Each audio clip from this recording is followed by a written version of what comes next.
Bien, vamos a continuar con la primera carta de Juan, que empezamos desde el capítulo 1, hoy toca el capítulo 5. Pero antes que nada, Shalom Aleichem. Aleichem Shalom. Bien, hoy vamos a cerrar Shabbat y vamos a iniciar el mes. Juan nos enseñó algo bien básico, que nos está derribando tanto como la unicidad como la Trinidad. Y hoy va a haber algo bien clave, porque en primera carta de Juan hay algo añadido. En la Trinidad nos enseñan que son tres, y en la unicidad solamente es el Padre. Y al ser los tres, es Padre, Hijo y Espíritu Santo, negando al mismo tiempo al Hijo. Niegan al Hijo. Pero tampoco es correcta la Trinidad. ¿Por qué? Porque si en tu lógica tú estás manejando que es el Padre, es el Espíritu Santo y el Hijo, o el Padre, Hijo y Espíritu Santo, se están olvidando del Espíritu de Cristo. Y eso lo encontramos en Gálatas 4:6. Hay más citas, pero no me voy a adentrar a eso. Dice así Gálatas 4:6: por cuanto sois hijos. Pablo les está hablando a los Gálatas, que son pueblo israelita. No eran gentiles, vulgares gentiles, no. Eran pueblo israelita. Eso lo encuentras en la primera carta de Pedro, capítulo 1, versículo 1. Galacia es la ciudad de los Gálatas. Por cuanto son hijos, Dios envió a sus corazones el espíritu de su Hijo. ¿Qué espíritu envió a los corazones? El espíritu del Mesías. Y el espíritu del Mesías clama Abba, que realmente es Ab, que significa en el hebreo Padre. O sea, no está diciendo, dijo Abba Padre, no. Dijo Ab. Tampoco dijo Abba, es Ab, que significa Padre. O sea, el espíritu del Hijo, entonces el Hijo también tiene espíritu. Y hoy vamos a cerrar la carta de Juan precisamente con los testigos, que son tres testigos: el agua, la sangre y el espíritu del Mesías, que confirman, fueron testimonio de que Él habitó en carne, porque Él tenía un espíritu. Y es precisamente por ahí donde empieza, que si tú niegas el espíritu del Hijo, estás negando al Hijo, estás negando la verdad. Tienes el espíritu del antimesías, el anticristo. Porque hay espíritu de Dios, el Ruach, de Elohim, y el espíritu de su Hijo. Entonces en este caso serían dos espíritus y dos dioses, porque cada uno tiene su espíritu. ¿O acaso el espíritu del Padre le dice Padre? Allí bien claro te está diciendo el espíritu de su Hijo. Está subrayado, el espíritu de su Hijo. Tenía su espíritu, no es el espíritu. No son seres sin espíritu. Tú tienes un espíritu y yo tengo un espíritu. El Hijo tenía un espíritu. El Padre tiene su Ruach, su espíritu. ¿Sale? Entonces, por lo tanto, Juan nos está advirtiendo de malentender las cosas, que si no las entiendes, no tienes al Ruach del Eterno, sino tienes el Ruach del antimesías. Dice así el siguiente que nos mostró en el capítulo 4. En esto conocerán el Espíritu de Dios, y todo espíritu que confiesa que Yeshua ha venido en carne es de Dios. Aquí lo más importante es creer que sí, el Hijo del Eterno se encarnó. Él encarna porque Él estaba con el Padre, siendo su Hijo desde antes que las cosas fuesen. Porque el Hijo tenía su divinidad de Dios, porque lo engendró. Por eso dice Filipenses 2:6, y les remarco en verde, aparte del rojo les remarco en verde, dice el cual, siendo en forma de Dios, ¿de quién está hablando? Del Hijo. Entonces, no estimó ser igual a Dios. No estimó, o sea, no tomó en cuenta el tener igual la divinidad de su Padre como algo a que tenía que aferrarse, sino que obedeció a su Padre, se despojó de sí mismo, tomó forma de siervo, hecho semejante a nosotros, y estando en condición de hombre, se humilló a sí mismo, haciéndose obediente hasta la muerte y una muerte de cruz. El Hijo se está despojando de sí mismo. Eso es lo que enseña la Escritura.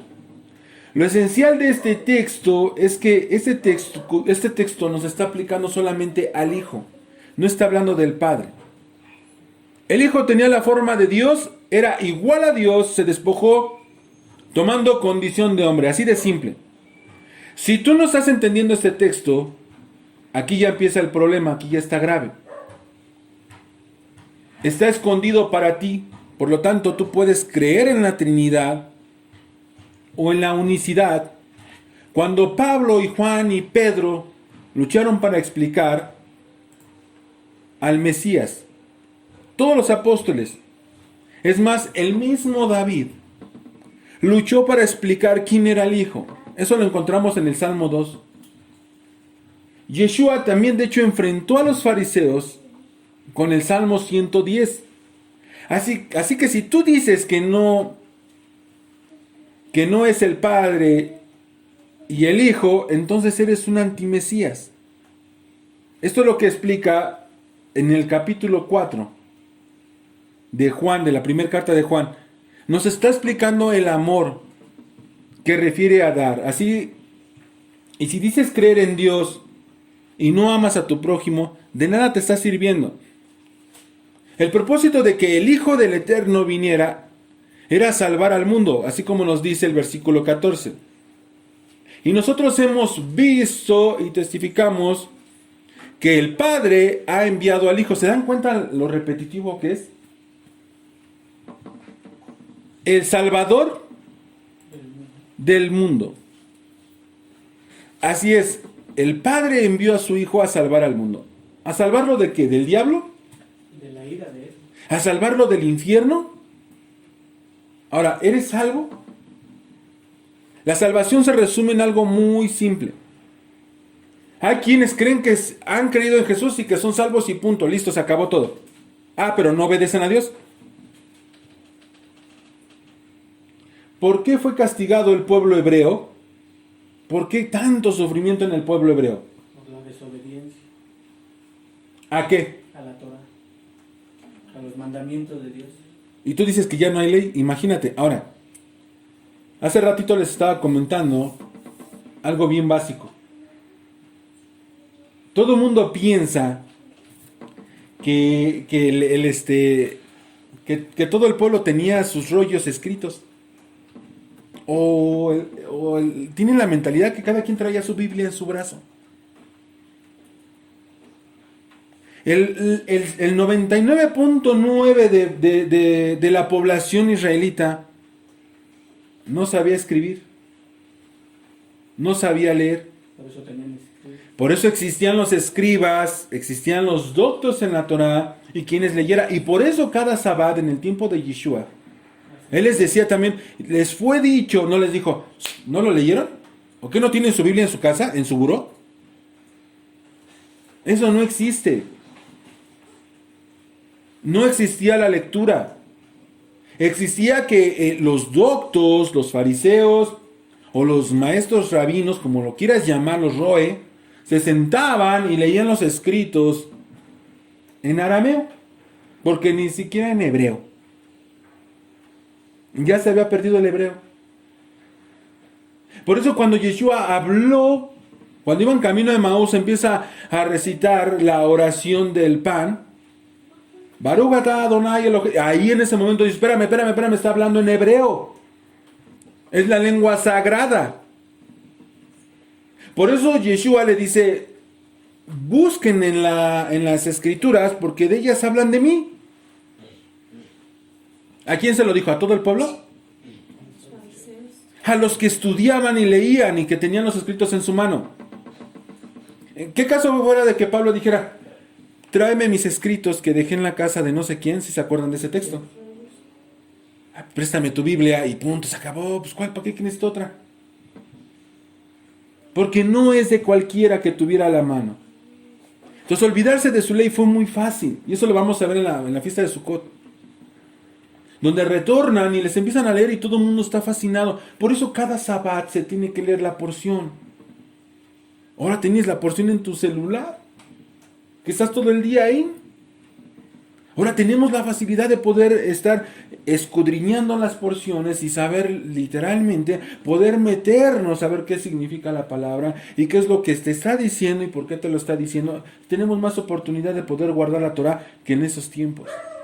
Porque se nos olvida, perdemos de vista. Por eso dice Santiago, nos está refiriendo a que nos vemos en un espejo y si nosotros mismos nos olvidamos, que estemos viendo constantemente la ley de Dios. Para no olvidarnos. A eso es lo que refiere. Olvidarse de la ley es algo muy malo. Eso es el pecado. Y Yeshua vino a quitar ese pecado. Ahora, tú sigues pecando. Ese es el tema del que hemos estado hablando. De lo que Juan nos está mostrando. Fíjense lo que dice Oseas capítulo 8, versículo 12. Dale lectura, por favor. Aunque le escribí 10,000 preceptos de mi ley, son considerados como cosa extraña. Te ha escrito y tú las sabes y las ves y te son cosas extrañas. Hoy en día desconocen totalmente la ley de Dios. Dicen ley, ay no, ley. En México hay ley. Ahorita viene la ley de la vacuna. Ahorita vienen y van a empezar y son ley. Y si no lo obedeces, ¿qué pasa? Hay castigo. Y tú no quieres obedecer la ley de Dios.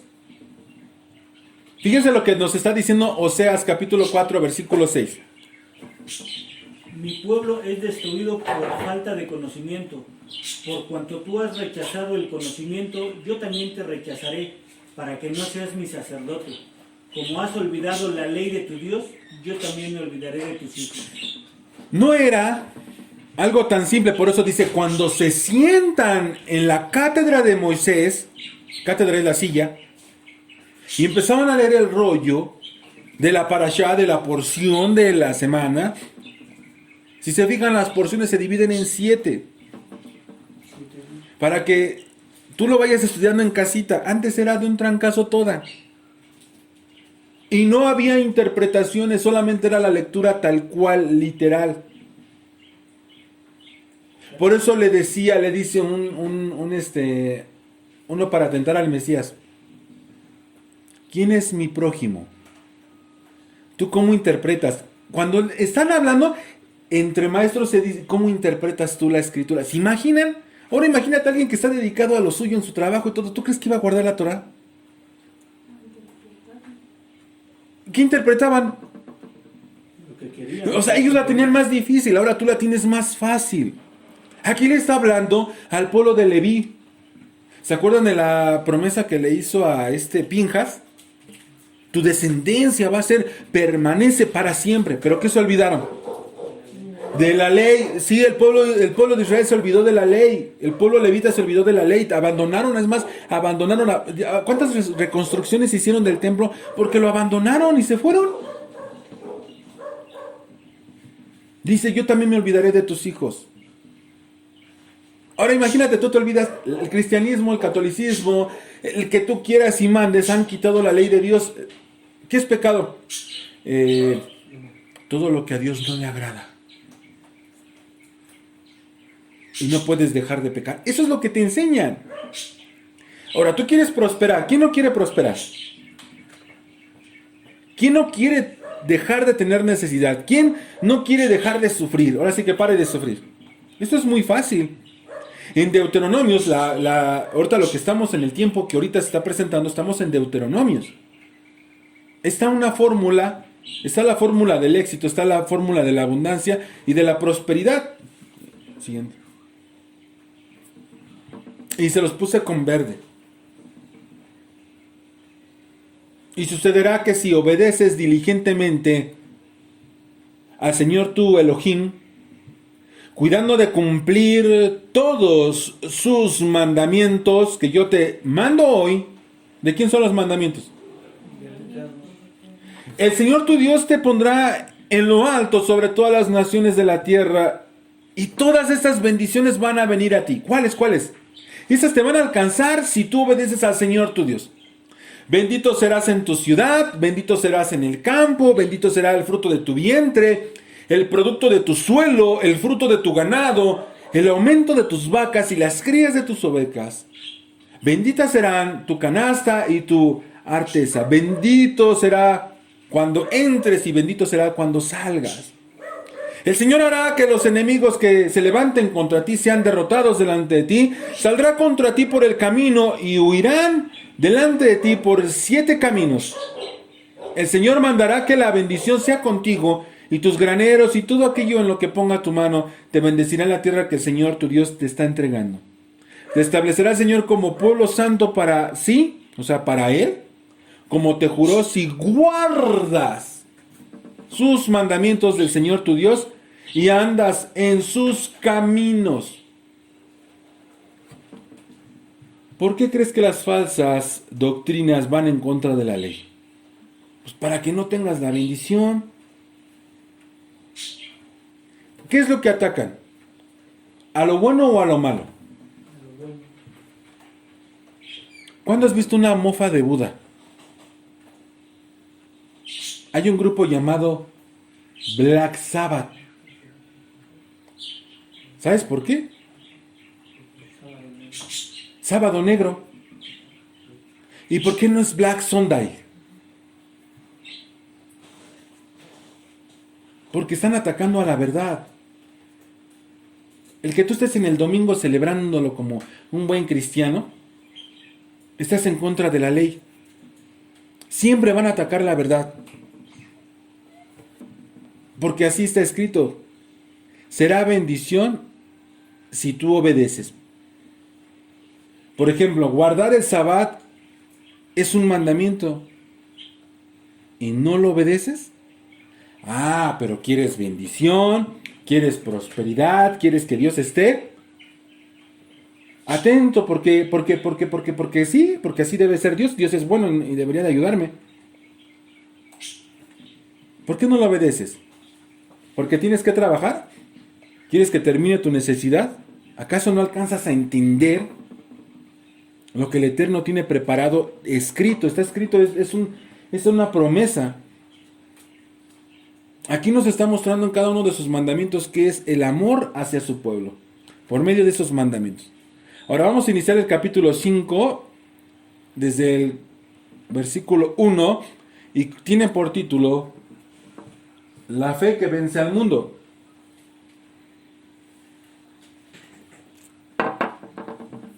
Son 5 versículos. ¿Quieres dar la lectura? Todo aquel que cree que Jesús es el Cristo es nacido de Dios, y todo aquel que ama al que engendró, ama también al que ha sido engendrado por él. En esto conocemos que amamos a los hijos de Dios, cuando amamos a Dios y guardamos sus mandamientos. Pues este es el amor a Dios, que guardemos sus mandamientos, y sus mandamientos no son gravosos. Porque todo lo que es nacido de Dios vence al mundo, y esta es la victoria que ha vencido al mundo, nuestra fe. ¿Quién es el que vence al mundo sino el que cree que Jesús es el Hijo de Dios? La fe que vence al mundo. ¿Qué es fe? Fidelidad. Y así está escrito del Strong. 4102 pistis. Pistife. Pistis, le faltó una coma ahí. Fe. ¿Qué significa fe? Fidelidad y fieles. Fidelidad, fieles, lealtad. Y esa fidelidad es la que vence al mundo. ¿Y fidelidad a qué? Porque nos está diciendo el versículo 1, siguiente. Vamos a regresar al texto. El contexto de este texto es algo muy simple. Es que Yeshua, si se dan cuenta en el principio, dice Yeshua fue engendrado por el Padre. ¿No es cierto? Yeshua, ¿ya vieron el versículo 1? Sí. Todo aquel que cree que Yeshua es el Mesías, es nacido de Dios. Todo aquel que ama al que ¿qué? Ama también al que ha sido engendrado por él. ¿No es cierto? Entonces, Y el que obedezcamos sus mandamientos, que no son qué, para así poder vencer al mundo. Así que Yeshua es engendrado por el Padre. Esto es la parte más importante. Y guardar sus mandamientos del Padre.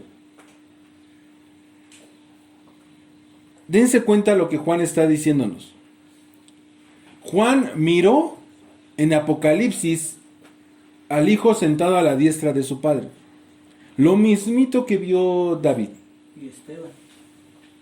Esteban cuando fue apedreado, en la parashá de hoy, dice que levanten la mano contra el cual que el profeta que está llevándote. Por eso mataron a Esteban, porque esa cita fue la que citó Pablo en la parashá de esta semana. Que dice, levanten la mano y el pueblo le seguirá y lo apedrearán. Esa es la cita que aplicaron contra Esteban. Porque pensaron que el hijo era idolatría. Cuando Salmo 2 dice, besad la mano al hijo, que lo traducen como honrad al hijo. Eso sería en el judío idolatría. Y David lo está enseñando. Porque Dios tiene un hijo. Dice, Salmo capítulo 2, versículo 7. Yo publicaré, lo que está diciendo Juan, dice, yo publicaré el decreto, esto lo está afirmando Juan. El Eterno me ha dicho, mi hijo eres tú, yo te engendré hoy. O sea, Dios tiene un hijo. Y David lo está sosteniendo. Y de ahí también se tomó Juan. De engendrar. En esto debemos depositar nuestra fidelidad. En creer que Yeshua es el Mesías. ¿Quieres regresarte? Porque nos está diciendo literalmente que debemos de creer que Él es el engendrado, ha sido engendrado. Debemos depositar nuestra fidelidad en eso. Que Él viene del Padre, que fue engendrado. Porque nos está diciendo, todo aquel que cree que Yeshua es el Cristo es nacido de Dios, es engendrado, te produce. Y todo aquel que ama al que engendró, ¿a quién debes amar? El Mesías. Al Mesías. Entonces ama también al que ha sido engendrado por Él. ¿Se dan cuenta? Es algo muy importante. Y obedecer sus mandamientos. El amor de Dios es que guardemos sus mandamientos. ¿Quieres saber cuál es el amor? Guarda sus mandamientos. Ese es el amor del Padre. Que obedezcamos sus mandamientos. Y aquí viene algo muy importante. Que añadieron. En la Biblia hay dos espurium, pero ahorita voy a agarrar uno. ¿Qué es la palabra espurio? La palabra espurio significa falso. Significa es ilegítimo, no es auténtico. Es algo agregado. En la Biblia, por decir así, en la Biblia sostienen la Trinidad. Cuando el texto que leímos anteriormente nos está derribando, nos está hablando de el Padre y el Hijo. No nos está hablando de una Trinidad. Pero vamos a ver literalmente el texto. Bien. El testimonio del Espíritu. Y de hecho lo están enfocando a. Como si el Ruach estuviera hablando del Ruach del Padre. Pero vamos a ver lo que nos está diciendo Juan. Así tiene por título, por el hombre le puso un título. Pero Juan está sin título. La carta original no tiene título. Fíjense bien lo que dice así. Este es el Mesías que vino mediante agua y sangre. No mediante agua solamente, sino mediante agua y sangre. Y el Espíritu es el que da testimonio porque el Espíritu es la verdad. Porque tres son los que dan testimonio. Y fíjense, se los puse ahí encerradito así como marcado, como marcatexto. En el cielo, el Padre, el Verbo y el Espíritu Santo. Y estos tres son uno. ¿Quién es el Verbo según en esto? Yeshua. Y estos tres son uno. No, pues ahí está la Trinidad, ¿ves? Ahí está, ya ganaron, ¿no? No. Y tres son los que dan testimonio en la tierra, el Espíritu, el agua y la sangre. Estos tres concuerdan. A ver. Allí lo que fue agregado se los puse como marcatexto. Eso fue agregado. Fíjense bien. Dice, desde en el cielo, el Padre, el Verbo y el Espíritu Santo. Y estos tres son uno. Eso no existe en el texto original. Si vemos y nos damos cuenta en este texto no tiene coherencia. Porque ¿qué dice el versículo 6? Agua, sangre y espíritu. ¿Y dónde está el Padre y el Verbo? Agua, sangre y espíritu. Y el versículo 8 concuerda con el versículo 6. Espíritu, agua y sangre. Estos son los testigos. Juan no está hablando del Padre y del Hijo. Añadieron al Padre y al Hijo para crear su Trinidad. Desde aquí a simple vista está mal. Pero vámonos al original y les estoy poniendo arriba, primera carta de Juan, traducción Reina Valera 1960. Y abajo, y hay otras traducciones que también vienen igual de torcidas. Ahí está, porque tres son los que dan testimonio en el cielo. En el cielo, aquí no nos está traduciendo así, pero acá abajo, porque tres están siendo los que dan testimonio, pero no está diciendo en el cielo. Porque estos tres testigos está hablando de la tierra, no está hablando del cielo. Desde ahí está su mentira. La frase desde el cielo, eso fue añadido. Jamás Juan mencionó tal cosa. Y eso es añadir falsedad para sostener sus mentiras. Esto es totalmente falso, además de peligroso, ¿sí? Para que caigas en su mentira, esa doctrina falsa. Sabemos que de esta manera nos muestran que es una doctrina del antimesías. Aquí nos está diciendo que el texto original del versículo 7, Juan 5:7, nada más dice, porque tres están siendo los que dan testimonio. Tres. ¿Dónde dan testimonio? No está escrito en el original. Estamos en el versículo 7 y el versículo 7 le falta todo este texto del original. Es una mentira. Para que caigas en su falsedad. Así que la Iglesia Católica y la Iglesia Cristiana manejan mentiras y no les importa. Las sostienen muy orgullosos, pero aquí está la verdad y con esta doctrina revuelven la verdad para que no entiendas lo que va a decir adelante. Fíjense el versículo 8. Dice el versículo 8. Y tres son los que dan testimonio en la tierra. Si estábamos hablando en el versículo 6, que eran el espíritu, agua y sangre, y aquí te lo está afirmando. El espíritu, el agua y la sangre, estos tres concuerdan. Esto se lo añadieron al 7. Pero le pusieron cielo en lugar de tierra. Y fíjense el versículo 9. No hay coherencia. Fíjense en el versículo 9. Si recibimos el testimonio de los hombres, mayor es el testimonio de Dios. Porque este es el testimonio con el que Dios ha testificado. ¿Acerca de quién?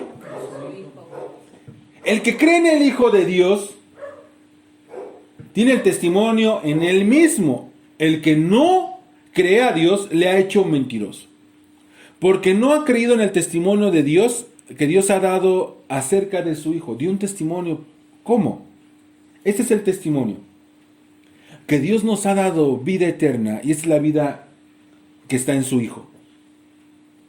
En ese tiempo no recibían al Mesías, por eso es que es tan explícito referente al Hijo. El que tiene al Hijo tiene la vida eterna, el que no lo tiene, no tiene al Hijo, no tiene la vida.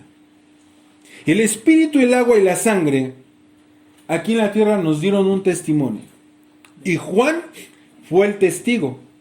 Él está hablando, ¿sí?, de él mismo en el versículo 9.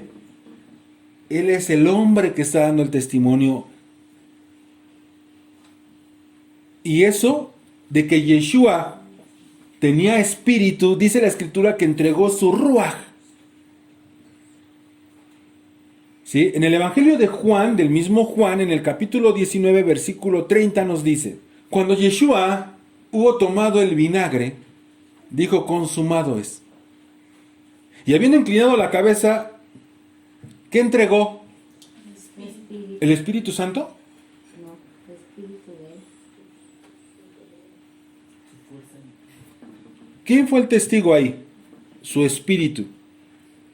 Juan está escribiendo en las dos partes aquí y por eso dice, fueron tres testigos, el espíritu, el agua y la sangre. Nos falta el agua y la sangre. De Yeshua salió agua y sangre de su costado como testimonio de su muerte, que su cuerpo murió en el sacrificio, porque cuando sale agua y sangre, quiere decir que su corazón se detiene. Es un proceso muy especial, muy detallado. ¿Sí? Sus pulmones se llenan de agua y de sangre, lo cual nos demuestra que él había muerto totalmente. Era carne, ¿no? Era un cuerpo Era humano. carne, era un hombre. Porque le pican el costado y empieza a salir sangre, agua y sangre, de que sus pulmones ya no estaban funcionando. Su corazón se había detenido. Se detuvo su corazón. Esos son los 3 testigos que anunciaron que él era totalmente un hombre y era el Hijo de Dios. De hecho, los alguaciles dicen, verdaderamente este era el Hijo de Dios. Aquí igual en el capítulo 19 del Evangelio de Juan, en el versículo 34, dice así: pero uno de los soldados le abrió el costado con su lanza y al instante salió ¿qué? Esos son los testigos. Esos son los testigos. Y el que vio da testimonio. Él es el hombre que dio el testimonio de su carta de primera de Juan, capítulo 5. Dice, y su testimonio es verdadero. Él está diciendo, yo soy verdadero. Y él sabe que dice verdad para que ustedes también crean. ¿Se dan cuenta? Juan está usando sus mismas palabras. A estos testigos se refería Juan, porque él fue el testigo hombre. Cómo entregó su ruaj y que salió agua y sangre de su costado, confirmando la humanidad, que él era totalmente carne. Ahora leamos nuevamente ahora con entendimiento para que podamos recibir la verdad que Juan nos está revelando, ya sin mentiras. Y 3 son los que dan testimonio en la tierra: el espíritu, el agua y la sangre. Estos 3 concuerdan. Si recibimos el testimonio de Juan, en lugar de decir el hombre, mayor es el testimonio de Dios, porque este es el testimonio con que Dios ha testificado acerca de su Hijo. El que cree en el Hijo de Dios tiene el testimonio en él mismo. El que no le cree a Dios le hace mentiroso, porque no ha creído en el testimonio que Dios ha dado acerca de su Hijo. Ese es el testimonio que Dios nos ha dado, vida eterna, y esta es la vida, está en su Hijo. El que tiene al Hijo tiene la vida. El que no tiene al Hijo, perdónenme, pero no tiene la vida. La doctrina de la Trinidad niega al Hijo, porque dicen que es el mismo Padre. Y la doctrina de la unicidad niegan al Hijo, porque dicen que no existe tal cosa. Así que ambas doctrinas son antimesías. Y nos dice el versículo 12 que si no tienen al Hijo, no tienen la vida. Esas doctrinas nos están negando la vida. Recuerden que es una doctrina totalmente mentirosa y que están conscientes de lo que escribieron y pusieron, que le agregaron a la escritura. Continuemos y dice por título, siguiendo en el capítulo 5, dice el conocimiento de qué. De la vida eterna. Y dice Juan: Estas cosas les escribo a ustedes, que crean en el nombre del Hijo de Dios, para que sepan que tienen vida eterna, y para que crean en el nombre del Hijo de Dios. Y esta es la confianza que tenemos en Él, que si pedimos alguna cosa conforme a su voluntad, Él nos oye. Y si sabemos que Él nos oye en cualquier cosa que pidamos, sabemos que tenemos las peticiones que le hayamos hecho. Si alguno viere a su hermano cometer pecado que no sea de muerte, pedirá y Dios le dará vida. Esto es para los que cometen pecado que no sea de muerte. Hay pecado de muerte por el cual yo digo que no se pida. Toda injusticia es pecado, pero hay pecado que no da muerte. Juan nos está escribiendo, nos está remarcando que es el Hijo de Dios. Hay un Hijo de Dios. Y que el Mesías es el Hijo de Dios. Aquí, como quieras verlo, es lo que Juan insiste y insiste y insiste. Es algo fundamental. Ahora, aquí cambia un poco el tema por lo del pecado, pero sigue en el mismo. Que si un hermano peca, pero hay algo de advertencia. Dice que no sea de muerte. Ejemplos de pecado de muerte, es decir, pecados sin perdón en esta vida. Hay pecados que sí se pueden perdonar, pero hay pecados que solo muriendo los puedes pagar. Fíjense, solamente voy a citar algunos. 7 de inicio, con sustento en las Escrituras. ¿Quieren que los leamos de la cita? Creo que el de adulterio es bastante claro. El adulterio es un pecado de Muerte. Y el segundo, no ser virgen, también es un pecado de muerte. ¿Tienen dudas? Ahí está la cita. Y va referente a la mujer. Que la mujer no sea virgen. Hoy en día, ¿qué hicieron? No importa. Dale vuelo a la hilacha, no importa, eso no tiene nada que ver. ¿No? Déjame decirte que es un pecado de muerte. Matar. Génesis 9:5. Herir o maldecir a tus padres. Éxodo 21:15 y 17. Comer cerdo. Isaías 66:17. Secuestrar. Éxodo 21:16. El aborto. Éxodo 21:22 al 23. Siguiente. Que tengas un animal que sea un asesino. Mereces muerte. Hechicería. Éxodo 22:18. Zoofilia. No necesito explicarla. Éxodo 22:19. Aquí viene algo bien difícil. Afligir a la viuda o un huérfano. También es pecado de muerte. Hijo rebelde, es decir, un drogadicto. También es pecado de muerte. Que de plano siguen necios, no respetar el Shabbat. Es un pecado de muerte. Y blasfemar el nombre de Dios. Otro pecado de muerte. Debemos de entender que Juan nos está refiriendo a estos. Que si ya fuiste bautizado y lavado, ojo, ya no hay perdón de estos pecados. O sea que si tú te gustó la vecina y ya estás bautizado y fuiste a meterte y hiciste adulterio, ya se acabó. Con tu vida pagas. Si hay misericordia, ¿no? Hay dos partes donde puede verse la misericordia. Punto número 1. Como Pablo lo hizo. Uno en Efesios se metió con la madrastra. Con su madrastra se metió. Durmió con su madrastra y les dijo: este perverso ya lo entregué a Satanás para con tal de que su alma no se pierda. Una manera es que muera y sea perdonado. En del adulterio, tu muerte paga.